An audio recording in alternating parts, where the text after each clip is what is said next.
Welcome everyone to a Brand Fortress HQ Tactics Tuesday episode. And today what we're going to do is we're going to be talking about creating a team of champions, some of the secrets that we have to hiring superstar talent.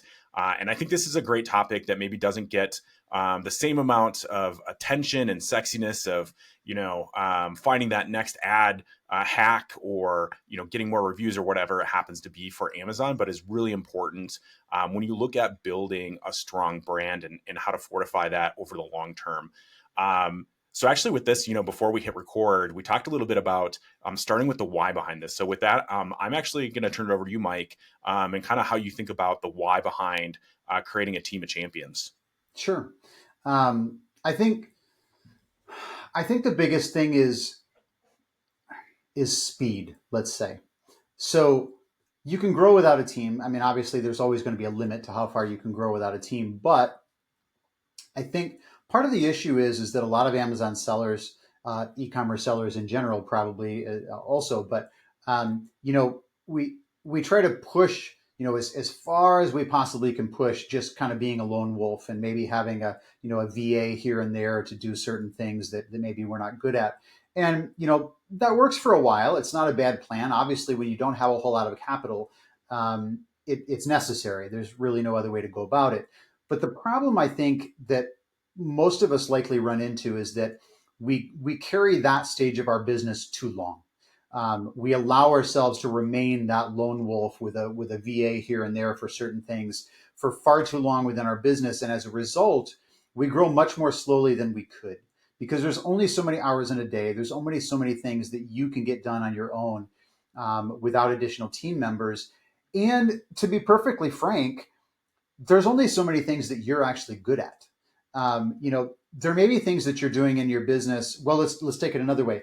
There's probably things that you hire VAs for that you're no good at all. And so you need a VA.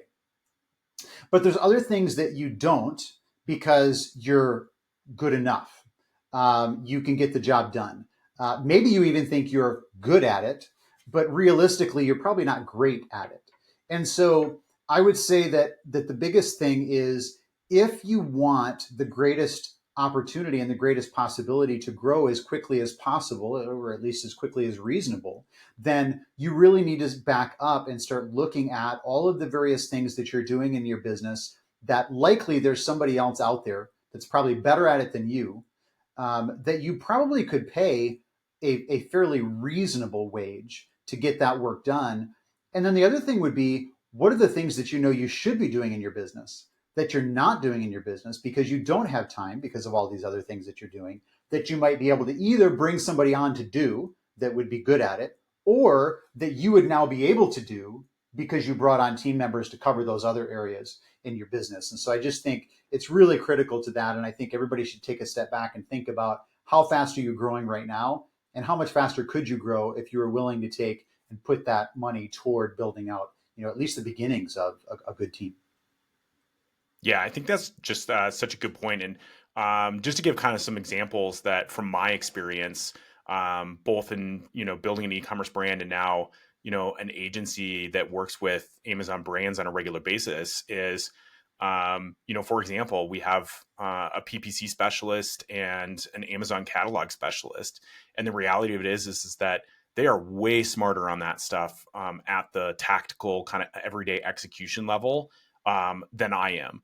And that means that rather than being in the minutia of, bid adjustments and that type of stuff on a, hourly or daily basis, it means I can work more with brands on that overall strategy and how do we move that strategy forward.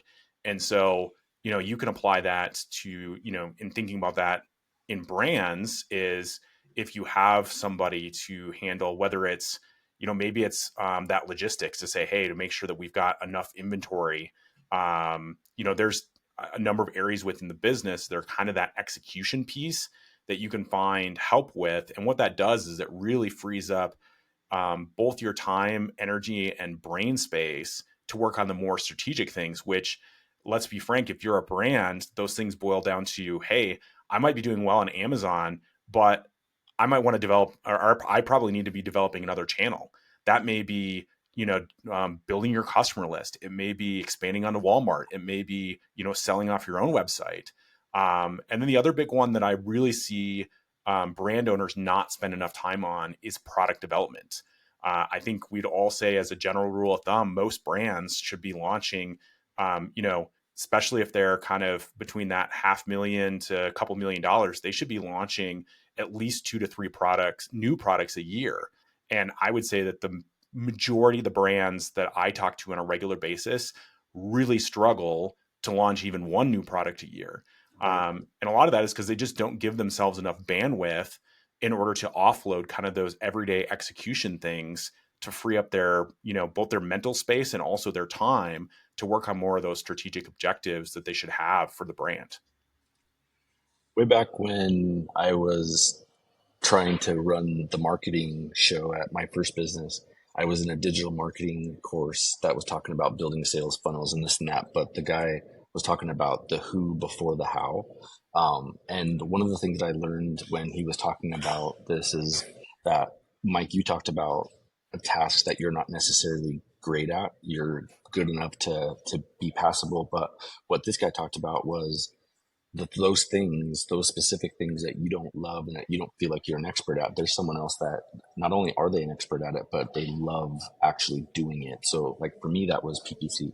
I think I was passable. I came from a data analyst background, so it was easy for me to download reports and filter them in ways, but like I wasn't launching new ad campaigns. I wasn't doing the competitor research that an actual PPC manager person does. That once I kind of let go of that and gave it to someone that was passionate and was better at it, they did more than I could have done. So that was one of the first things for me, was learning the who, like what are the things on my list that I need off of it that I could focus time on other things. Who is that person, and does that person love what I'm about to give to them? That's one of the things I learned in my hiring processes, is that to find someone who's passionate about that skill that you're giving up. Well, what's interesting too is that idea, and it's kind of come up multiple times as we've been talking here, is this, we're good enough to be passable. Mm. And I think what happens with that is it's not only a skill thing but a time thing, and those two things coalesce into a situation where it becomes, I'm good enough to maintain this. But maintenance is not the same as progress.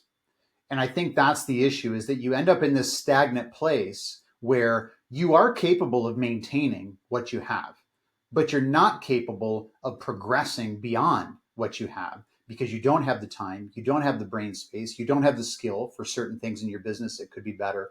And so, as opposed to progressing forward on the logistics side and finding better ways to do what you're already doing, finding new ways to do new things that you're not already doing, but you should be doing, you're just maintaining the inventory that you have. And you're not moving forward in those logistics practices. So you're not progressing. And therefore, you're not becoming more efficient. You're not improving your profit margins. You're not bringing on new products, whatever that is. You're just maintaining what you have.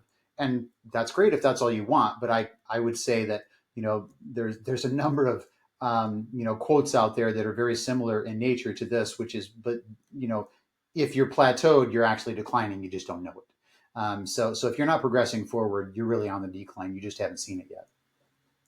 Yeah, I would say just as far as like mindset and framework that has been helpful for me around this is that, I look probably on about a monthly basis, at least, how for opportunities to fire myself from different roles in the business. Because the more of those roles that I can fire myself from and hire somebody else, the more I can work on those strategic things that are maybe, 6 months, a year, 2 to 3 years down the line, that we can really focus on making progress on those. And I think that that's how, a good framework for how businesses that do progress and do grow move forward is by, really moving yourself out of different roles that you may be okay at, you might be good at, you might be amazing at, and bringing people on your team to take those things over. So with that said, I do want to make sure that we get to, because I think there's a lot of listeners that are at that stage that they're like, hey, yeah, I totally understand that, I want to find somebody for these roles. and the title of this is creating a team of champions. So um, I'd love to hear from one of you about, once you've identified, hey, I want to fire myself from this role, what does that next step in the process look like in order to find that superstar talent in order to fill that gap? Well, I think first of all, you might want to back up just a half step in terms of how do I determine what the role is that I want to fire myself from? What is that next role that I should be firing myself from? And I think there's a few different ways that you could look at that. And honestly, it's probably where those few things coalesce that becomes the target mark. And I would say, first of all, recognize that you should be doing a calculation of how much is your time worth? Because if you're not really thinking that through, then I think it's difficult to establish who that next person is that you should bring on and what they should do. If if in your business you were to calculate out what your profits are, the actual profit that you're bringing back from your business versus the number of hours that you're investing in your business, and I would say be careful about that because one, your profits might not be quite as good as you think they are, so make sure you know your numbers. But two, there's a good chance you're investing more hours than you think you're investing. And so I would take stock of really determining how much time am I investing on a weekly basis in my business. And then also, what is my actual profit that's coming back out of the business? Once you establish that, then it's pretty easy to calculate what your hourly rate is, essentially. What are you making by the hour? And so if it turns out that you're making $100 an hour, like if that's what you bring in, then if you can hire somebody for significantly less than $100 an hour to do whatever this thing might be, then you should probably do that because you're freeing up $100 for maybe $20 or $30 or $10, whatever that is. So that's, and it also, I think, helps you to really recognize how much value there is in that hire. When you recognize the disparity between what is the cost of hiring somebody to do this job versus what am I essentially spending to do this job by taking my time to do it, which is worth $100 an hour or $200 an hour or whatever it is. When you see that disparity, it becomes much more obvious that you should be bringing this person on. So I think you need to start there. The second thing is then, again, going back to what we already said, what are the aspects of your business that you're not particularly good at, but have a significant impact on how well your business performs, in terms of profit margin or overall revenue or efficiency, whatever that is. So for instance, if logistically you're passable, but you're still running into out of stock situations, which is then affecting your rankings, which obviously then affects your sales volume, then logistics might be an area where you could bring in somebody. Let's say, again, your time is worth $100 an hour, let's say. You could bring in somebody at $30 an hour even. And that's still a significant disparity. And if you can save yourself all of those out of stock situations because you have somebody who that's their only focus, then the benefits to your business are immense. And so therefore that would be, where I would target that. Yeah, I think that's a great place to start. I would just also add to that is that, once you've kind of taken care of that low hanging fruit, I've also found success with, I'll use PPC as an example. Like I'm pretty darn good at PPC, but there's just a lot more impact that I can have at more of a strategic level. So that's why I have people who do PPC. Now, what that means is that, if I train that person and even if they're, 80% as good as I am, they're still doing a fantastic job. And I have a strong understanding of kind of where their weaknesses are and can help coach them to be really good at PPC. And so I think that's kind of the next area to look at. But I think I just want to kind of come back and double click on what you said, because I think it's so important, which is, finding those things in your business that have high impact, but, be honest with yourself where you say, hey, I'm definitely not an A in this area. I may be a B or a C, but this has a big impact on my business. So let me bring somebody in who can put more time and attention and probably has more talent in this area.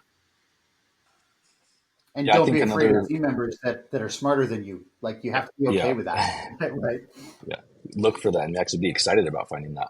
One thing I'll just add to what both of you said is clearly defining that role. Once you've decided on the high level tasks that have the highest likelihood to kick the ball or move the ball forward in your business, then defining the role before you start going out and looking for that person. Like that was a step that I was missing, is that I thought I knew in my head I needed the VA to help me with, uh, lead generation or something like that, where I thought I knew, but like actually going through this process and understanding what that role was going to be for my business. Because what I found is that it wasn't something that you can choose on an Upwork profile that this is what I'm looking for, because I was looking for a little bit more, and I was able, was able to define the role and all of those things that they were going to be taking off my plate, then it helped me. I used ChatGPT to help me come up with more of like a description of that person, which then kind of backed me into a better role than I would have given it otherwise. So I think what I've learned in the process, Mike, following your kind of SOP that I think it was Josh Hadley that originally introduced you to that SOP. But as I walked through that process, that's what I realized was the very key cornerstone process of that is define the role, and then everything else kind of builds from there. So I think that's a really big central part of getting started with that. Yeah, I think that's a great point. Because what I have seen, talking to a lot of brands and business owners that are don't have a lot of experience hiring, is they look for somebody that to do their PPC, their logistics, and optimize their listings. And the reality of it is, if you start, if you don't have a clear idea of what that role should be, expecting somebody to be good at those three very different things, is you're essentially looking for a unicorn that doesn't exist. Or if somebody was good at all three of those things, they're going to be dramatically more expensive Right. than somebody who specializes in one of those areas. And don't feel like if you're bringing somebody onto the team that it has to be 40 hours a week. In 2024, in this day and age, there's a lot of people that work on and off different platforms like Upwork and that type of thing, where they work with multiple brands, and they may only work 5 to 10 hours a week for multiple brands doing the same type of work, where they could be really effective for you for just 5 to 10 hours a week, which can make that extremely affordable as well. I think it's also important to recognize that in that process of defining that the profile of the role, you gain a lot of insight that you likely don't have on the front end. So what will oftentimes happen is in your mind, so let's say you kind of step through that process that we were talking about earlier, what's my time worth? What's this area that I think either I'm not very good at, or maybe I am good at, but it's taking a lot of time, and there's other people out there who would be good at that, and then I could focus over here. So let's take logistics. You might come into that, and your thoughts might be, I need someone to manage my inventory. That might be where you start, right? And so you're like, oh, I need an inventory manager. So the next step, though, in that would be to go to, or maybe you just start with, maybe you don't even know the name of the profile. You just know what you want them to do. I want them to, handle my inventory, right? So you go to ChatGPT and you say, I need somebody on my team that could do this for me. What would that person be called? ChatGPT is going to spit back, one or maybe multiple, role titles for the person who would likely manage that within your business. And then the next follow-up question that you should be asking, if ChatGPT doesn't just give it to you automatically, is what are the various things that that person in that title role would be able to do or would likely do for my business?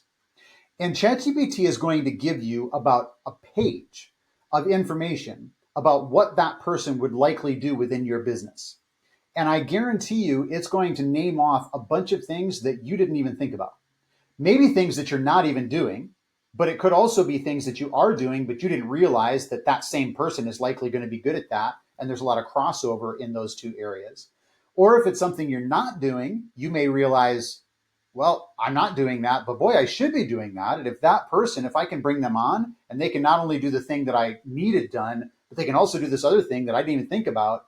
Now, all of a sudden, a person who might have only been a 10-hour, a week employee, maybe now they're a 20 week or 30 or 40. You're like, maybe you can bring them on in a full-time role and you didn't even realize all the things that you really needed done. And it turns out that's the perfect, role to bring on, and now you can begin to flesh that out even further.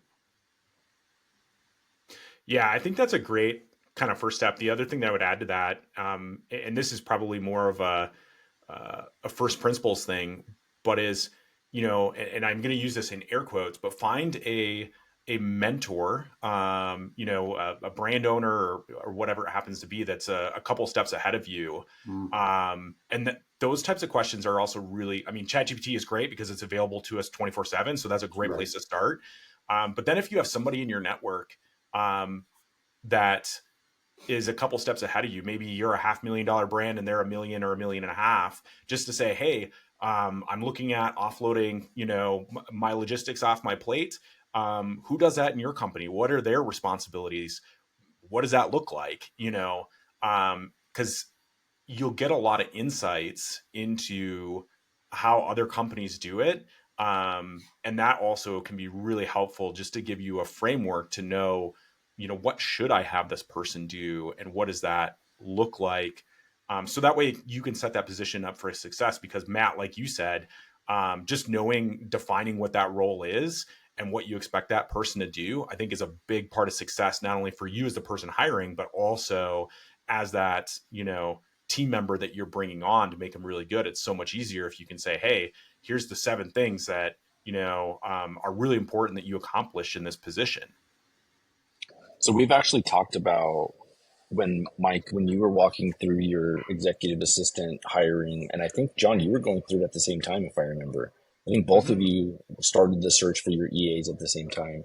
And Michael, I think that's around the same time that you had heard Josh Hadley present his SOP on hiring. And Yeah. when we walked through that, I remember you kind of you that's the process that you used to hire your EA, which on the end of that you hired a great BA, not a great EA. So I'm kind of walking through that same process now with this new role that we're hiring now, and I've now within the past 3 or 4 days. But John, this kind of goes along with what you're saying is talk to a mentor and watch what they do and like get insight into what they do. Well, I'm watching this process that Mike walked through with his EA, and now one of the tools that he used, and I think Michael, you can give a better description of what the tool does, but Criteria Core is the name of this tool that walks them through an assessment and answering a bunch of questions that are very specific to that role. Again, it goes back to doing a very clearly defined role profile at the very beginning. But it gives you a score. So like they go through this test, then it puts them in a percentile. And I look at these emails that are coming through now, and it shows me they tested X% on this, X% on this, X% on this, and here's their overall score. And if it's between 65 and whatever, 676 or something like that, I know that it's in the X percentile. And I don't even look at the people. So it's whittling down a list of 180 applicants to now a list of 15 that are in the top 10 to 15 percentile in all of these tests that we gave them. Like watching that process and going through it is, I mean, it's, I'm nowhere near, or have never been anywhere near that detailed when I was going through it, and it shows why I had the challenges that I had, and I can't wait to see the actual person that comes out on the other side because it's fascinating. Mike, I think going through Criteria Core just a little bit and understanding that how that piece of the process weighs into your decision, I think is super cool that for someone to learn how to do. Yeah, it's been it's really worked out quite well. Josh's SOP is terrific. We made some modifications to it and adjusted it for our business, but in large part we're implementing it very similarly to the way that he's described. And so if you connect with Josh and get that SOP from him, I'm sure you would really find it useful. Um, Criteria Corp is great because it does allow you to essentially automate the process of weeding out your candidates so that I would say that one of the biggest benefits of it is if you have to do the weeding out of candidates, and if you have to do that, then there's a lot of time investment required. And so what will happen is you will bring in 10 or 15 candidates, and then you're going to try to weed through those 10 or 15 to find the best option out of those 10 or 15, right? And you're going to get to the end of it and you're going to be like, okay, well, we've got these two that are they're decent, like I think they could probably do the job. We're going to go with this guy because he's $1 less an hour or lives wherever, so we can probably pay him a little less. And you're going to bring them on the team. And I would say more often than not, you're going to discover that that person really is not what you wanted for that role. And it's because you started with a pool of candidates that was very small. And of those, the chances that you were going to find the right person for that role was actually pretty slim. What using Josh's SOP and using Criteria Corp does is it allows you to throw a really large net so that instead of bringing in 10 or 15 candidates, you bring in 300 candidates or 400 candidates. And then the process that you walk them through, like first there's kind of this application, thing up front. They either do it or they don't. If they did, then they enter the process. Now they get popped into Criteria Corp. Maybe only 60% of them even make it through that first stage. Now they're in Criteria Corp. And so now they're being tested for personality, for skill level, for, a number of different things. And Criteria Corp's system, and I'm sure there's others out there. I don't want to say that Criteria Corp is the only option. It's just the one that we're using. And what it then will do is that will correlate the skill set of the individual against the personality of the individual, against, a number of other factors. And then, as Matt was suggesting, it will give you percentiles in terms of how good of a fit is this person for all of these different individual roles that you might have that you're looking for within your business. So what's interesting is that you tell Criteria Corp what you're hiring for, but it will also tell you if you've got candidates that come in, you can determine not only are they not right for the current position that you're hiring for, but they might be right for these 2 or 3 or 4 other positions that you might not have considered, but they're like knock it out of the park, amazing for those roles. And so you might decide you ran across a good enough candidate that you walk them through the process for a completely different role that you weren't even considering. But on the topic of the role that you did want, you have a very good way of vetting those individuals and narrowing it down to a certain select, maybe 3 to 6 candidates that you think are really good for the position versus, I think they'll be okay and I don't want to have to go through this process again, so we're just going to hire one of them. And so that, I think, is what I like about it, is that I can throw a really big net and it doesn't really require any additional time on my part. I can wait till they get to the bottom of the funnel before I start doing any interviews or anything. And at that point, I already know I've got some pretty decent candidates on the docket. Mike, do you happen to know how long it takes from the candidate side for them to go through that Criteria Corp survey? Honestly, it's not that you like how many minutes or hours do they spend, or like how long does it take for us. I mean, it depends on the test that you implement. You don't have to implement everything that Criteria Corp does, and you can implement some of your own custom projects within Criteria Corp as well if you want to implement that. So my guess would be, a couple of hours, to go through everything if you really gave them all of the various different skill and personality tests, and you've got some additional project that you want to put them through. I would say it's somewhere in that range. Okay. Yeah, I would just, first of all, I think it's important to have a process, and Criteria Corp is a tool, and it sounds like it's a tool that's worked really well for you, and that Josh recommends because it's worked really well. I will say, personally, one of the things that I'm very sensitive to is how much time you have candidates. And it depends on the pay for the position.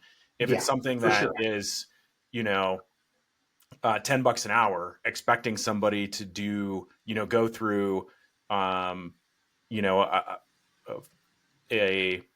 couple hour long project and an hour long survey and 3 to 4 interviews and all that type of stuff, isn't going to, or probably won't get you the right candidate. It just gets you somebody that is willing to go through all the hoops to get to the end.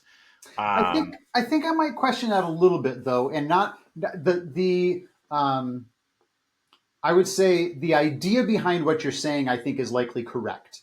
There's a difference between one position and another, and the amount of money that's going to be paid for it, and how much time you should really expect them to put in, to get to the end.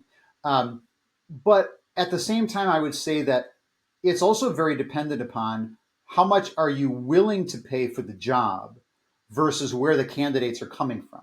So, for instance, maybe this is a customer service position and you're willing to pay $6 or $7 or $8 an hour for somebody who's really good, right? Hmm. Now, obviously, you're not going to get that out of the US, but out of the Philippines, you could get somebody really good for $6 or $8 an hour because a lot of people in the Philippines are working for $3 or $4. So I think a lot of it is what is the discrepancy or the disparity between what an average wage is Hmm. in, say, the Philippines or wherever you might be getting your employees from versus what you're willing to pay. Because if I'm a Filipino and I know most times the jobs that I might get, I'm going to get paid $3 or $4, but these guys are offering $6 an hour to start and raises over the next year or two, I might be entirely willing to invest 2 or 3 or 4 hours even. And I'm not saying it should be that many, but I might be willing to do that because this is a much better paying job than what I might be able to get in any other way. I'm going to go for this, especially if the job description and the description of your business and how you treat your employees and all of that resonates with me. And that's Yeah. another thing that I think is important is that when you put these job postings out there, make sure that the people know what they're applying for, not just the specifics of the job and what the responsibilities are going to be, but how are you going to treat them? Like, what kind of a company are you? How much do you value your employees and how much are you going to invest in them and bringing them forward to increasing their skill set and giving them better opportunities? If your job posting makes it very clear that you have tremendous care for your employees and you want to give them opportunities to grow and to make more money and to become better, then I think you get that better quality candidate. And I also think you get them to be willing to spend that additional time to walk through and jump through your hoops if they know they're going to get paid decent for the position. I, Well, now I think that now that I can be can see true. And the Sorry, John. I was going to say, now that I can see the data go ahead. on this side of these applicants that are filling out, like, sure, we probably would have gotten more if there were less hoops for them to jump through. But the ones that are coming out on the other side, I think I'm okay with weeding out the ones that didn't want to spend the hour answering those survey questions, because the ones that did, I have some that came out on the other side that are in like the 1 or 2 percentile in all of the different aptitude, skill, and all of that put together, that they did go through that hour and a half, 2 hour long process. So the ones that we weeded out, I think I was okay weeding them out. Okay. Yeah. And again, Mike, I think you brought up a good point there, which is if you're going to have a robust filtering process that requires them to do a significant amount of work upfront, that you have to be offering above um, market wage and whatever that means. So, depending on where in the world and what that position is, that can look like a lot of different things. Um, and then the other thing that I would say, just from my experience, and actually, I'm going to test out Criteria Core for our next position and kind of and Josh Hadley's process to see how it compares. But either way, I would say one of the things that is some whatever process you use. A couple of key things that I think you said that I want listeners to really hone in on. The first is that you want to cast a wide net.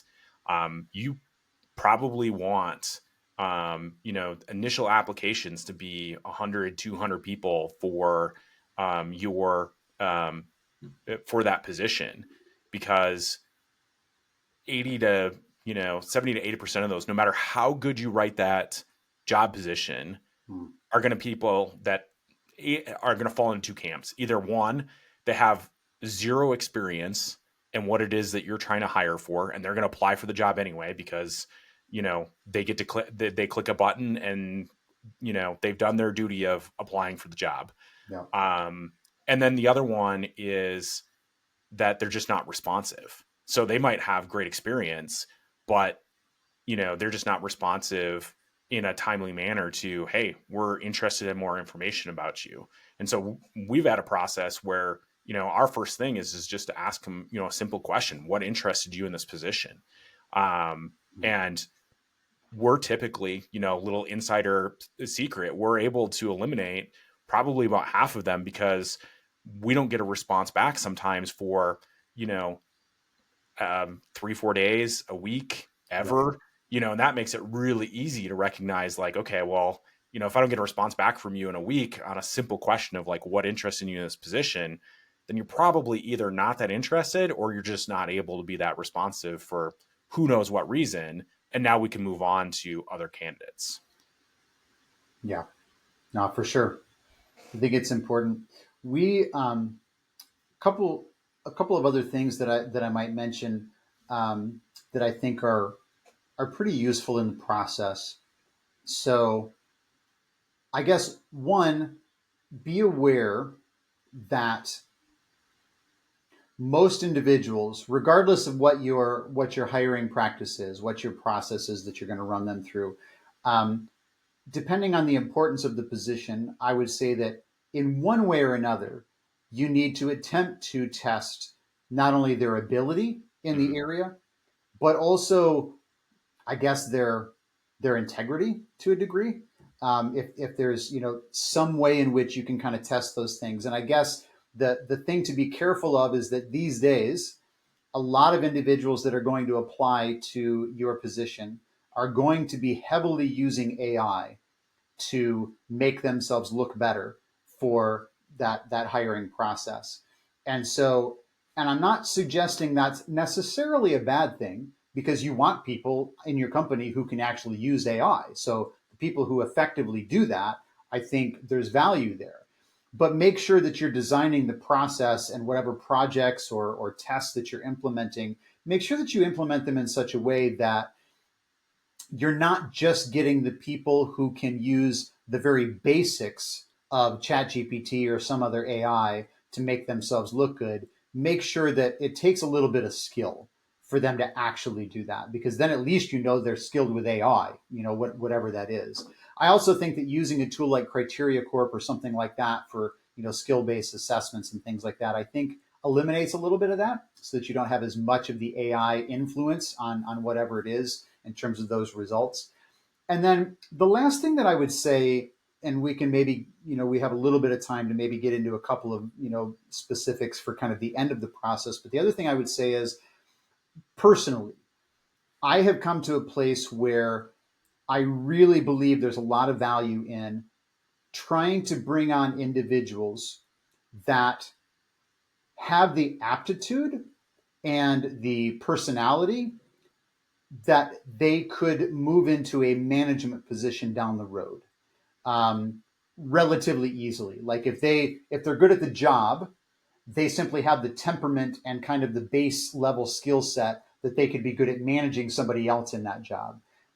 Technically, I think anybody can move into a management position, but I think it's a lot easier for some individuals than others. And so if you're hiring for a position and you're using a tool like Criteria Corp, I would not only look at the information that Criteria Corp is giving you in terms of how would they do in that job, like just doing the job, but also I would look at some of the other things that Criteria Corp is testing to evaluate, would they be good as a manager in that position, so that you're ready for that promotion already. You have that person lined up and ready. Once they're good at it and you need another person in that department, you can just promote them rather than trying to bring in somebody new or looking for somebody who can handle management level responsibilities. You already have that individual.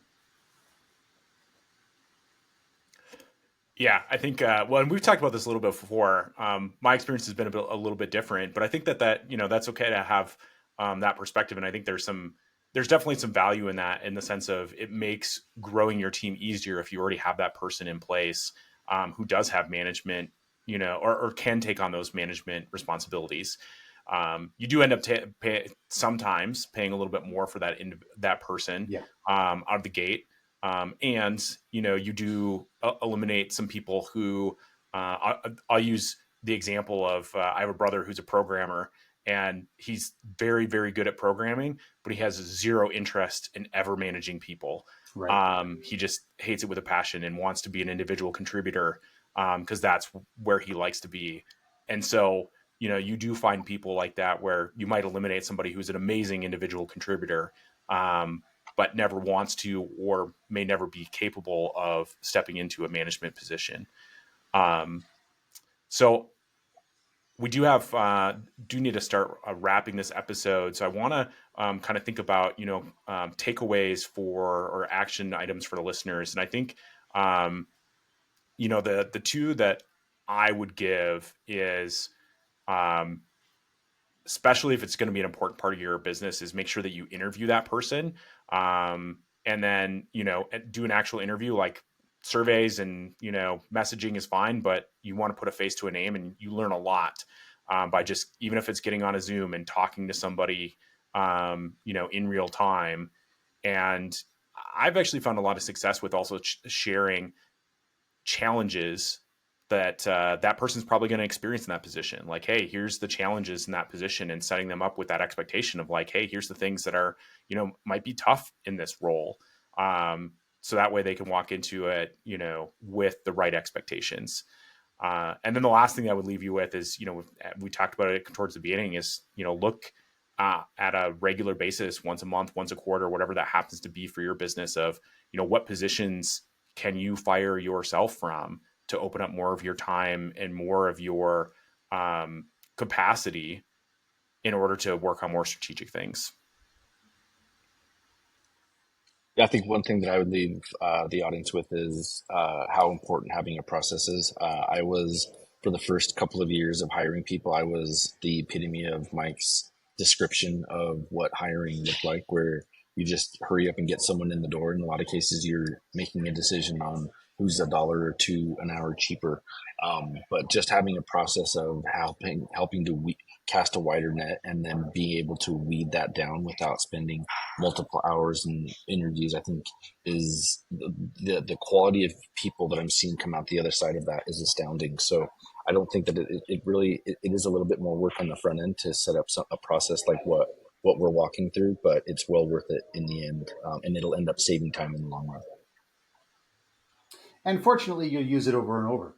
Like, I mean, it's like any other process. Once it's in place, then it's available. So every time you hire, you get to walk through that same process, and it's a whole lot easier each time. I think the couple of things that I would leave listeners with is, one, really spend that time on the front end developing out the role profile. Yep. Really figure out what is it you need, who is the person that you need for that, and what are all of the things that that person would likely be able to do that maybe you're not even thinking of. Build that profile out really well so that you can build out a really good job description when you put the job out there. And then the other thing is coming back to what John said, which is this in-person interview.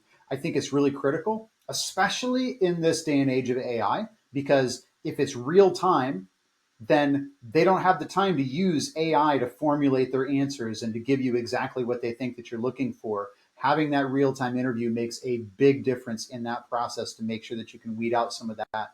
And I also am a big fan of, and this is one of the things that Josh Hadley does, is the group interviews. Like we do, for the last position that we did, we had 2 sets of group interviews. We had 6 decent candidates. We did 2 sets of 3. We whittled that down, and we went through that process. I think there's a lot of value in doing that, and we actually asked, Josh made this recommendation. I think it was great. We asked each person at the end of the interview, who would you hire? And you can't vote for yourself. And that actually is fairly helpful, because most of the time they vote for the same person that you would likely have chosen. So, Okay. Well, very nice. I think this a lot of great information for brands out there that are looking at creating that championship team. So I would just encourage listeners, take away at least one of those items, implement in your business, and then let us know how it goes. So that's part of the reason why we do this. I want to thank everybody for listening, and we'll see you at the next Tactics Tuesday.